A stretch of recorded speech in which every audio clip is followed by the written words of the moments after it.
Now the halogenation of benzene, and if you see the earlier, the halogenation. If you recall what we learned in organic 1, halogenation with alkene, typically we only use bromine and chlorine. The reason for don't using fluorine because it's overly reactive. So the reaction often very difficult to control, could cause explosion sort of things, okay? And iodine is overly unreactive. The reaction often is endothermic. Same thing for halogenation of benzene. Again, we almost always using bromine and chlorine. Okay? But the difference, the between the halogenation with benzene and the halogenation with alkene is that the halogenation of benzene always requires catalyst. And the catalyst, there are a few catalysts, we typically use. One is iron 3 halide. If it's bromine, it's just iron 3 bromide. Is chlorine, iron 3 chloride. Or you can just using aluminum chloride. Okay. So why we using those things, and the common feature of those 3 kind of catalysts, all of them are good to strong Lewis acid. So the aluminum chloride, I hope you all know. If you look at its, the Lewis structure, it looks like this.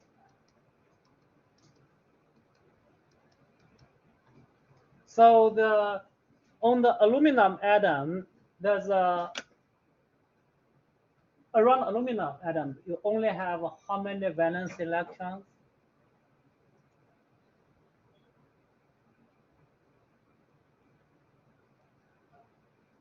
Here, only 6. Okay, so as we know,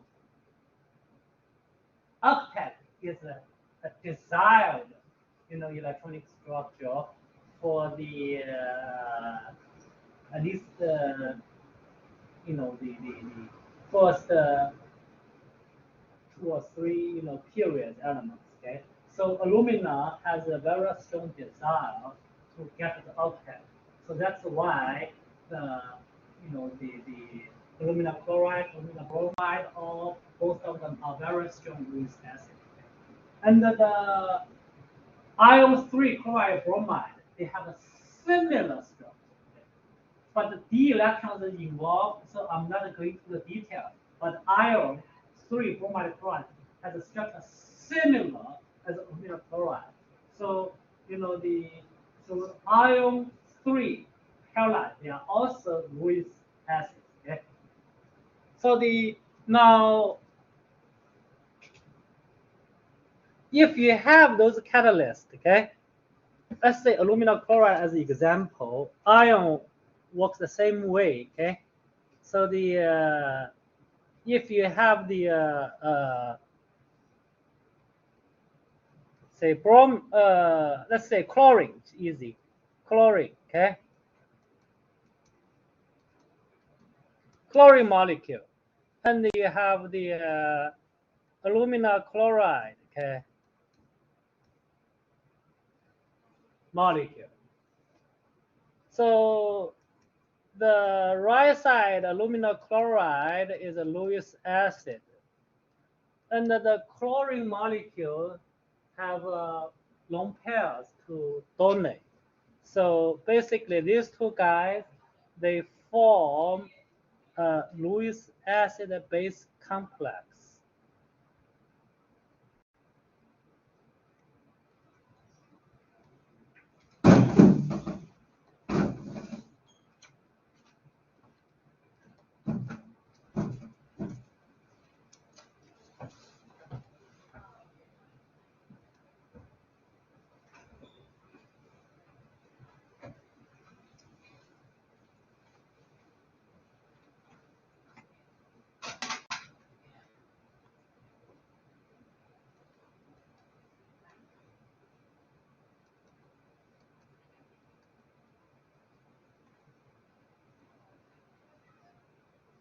So now this complex, okay. So because this original lone pair on the chlorine now becomes shared pair, become chlorine and alumina. So this actually makes this chlorine highly electrophilic. Means if you have a nucleophile here, right? Nucleophile here, okay? You can give to this one, okay? And then makes this chlorine, okay? Highly electrophilic. Why? If you have a nucleophile here, okay, then the nucleophile can bond to this end of chlorine, and then the rest of the chlorine, this lone pair come to here, basically become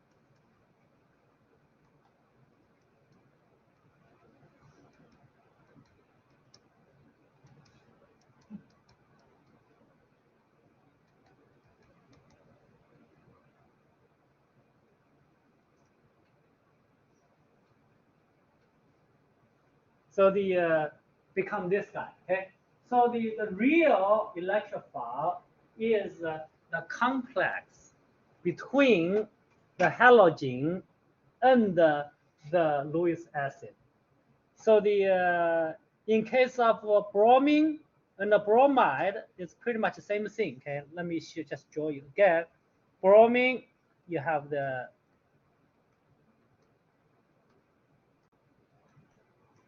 and the ion bromide. Okay, we understand is pretty much same kind of Lewis acid as aluminum chloride.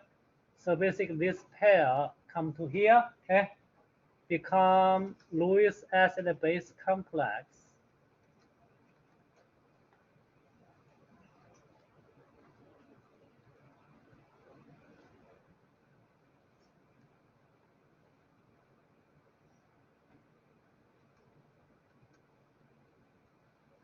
So this is a true electrophile will react with the with the aromatic ring. So this complex is substantially more electrophilic than the neutral halogen because of the the Lewis acid makes this end bromine, okay, more electrophilic than this one. Because you can consider some of the lone pairs on the neutral bromine molecule is taken away by the Lewis acid. Okay, so that makes this complex substantially more electrophilic than the neutral bromine molecule. So because of the complex more electrophilic, so what you see is okay.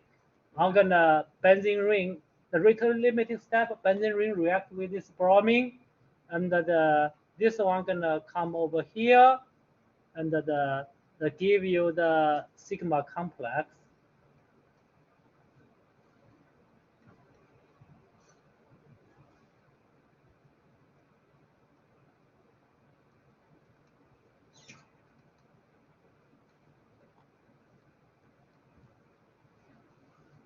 And here is FeBr4 minus.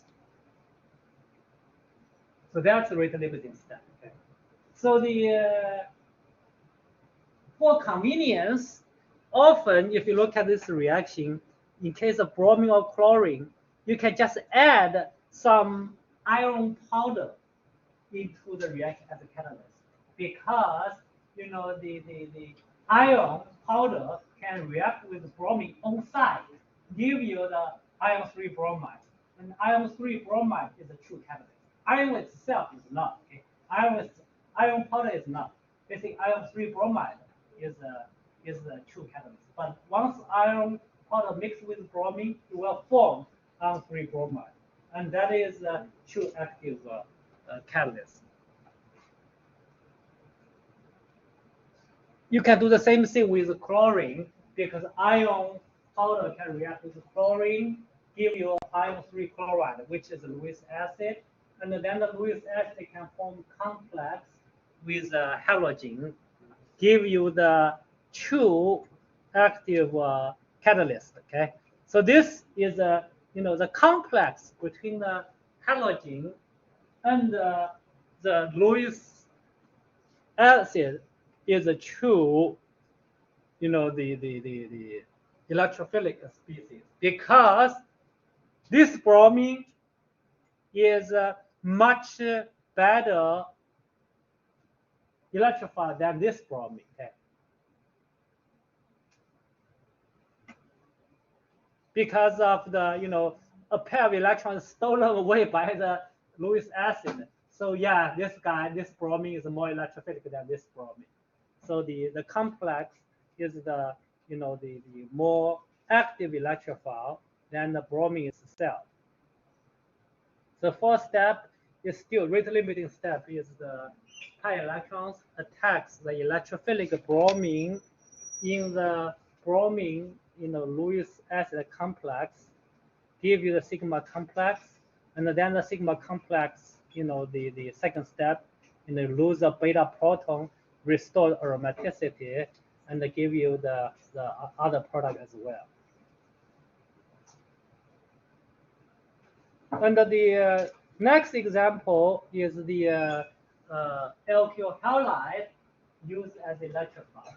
And in that reaction, we almost, the reaction won't really happening if you don't use any catalyst.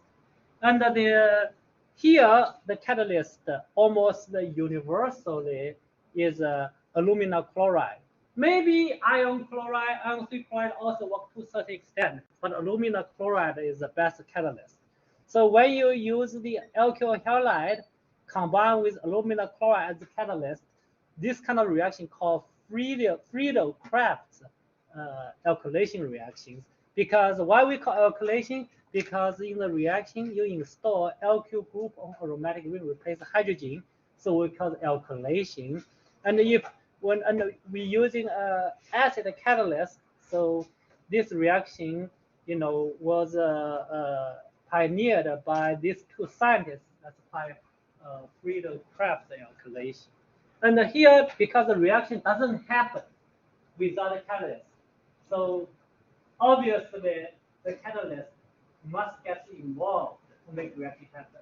And here is the alkyl halide react with aluminum chloride, and this a little different from the in case of halogenation, although the complex formation all still involved basic alkyl halide. You have a long pairs on the chlorine, so this is could act as a nucleophile, react with the Lewis acid, give you complex, but this one actually can break up, give you the carbocation. So the carbocation then act as a true, the electrophile, react with benzene ring. So anyway, I'm gonna stop here.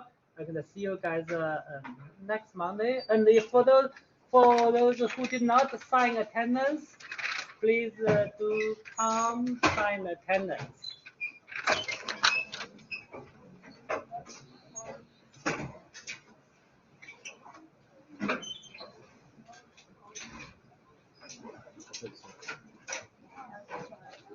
So should I?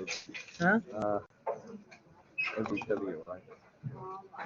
That's you, right? That's my Oh. yes, MD. Yeah. I'm the doctor. So, because I supposed to go to a vacation actually.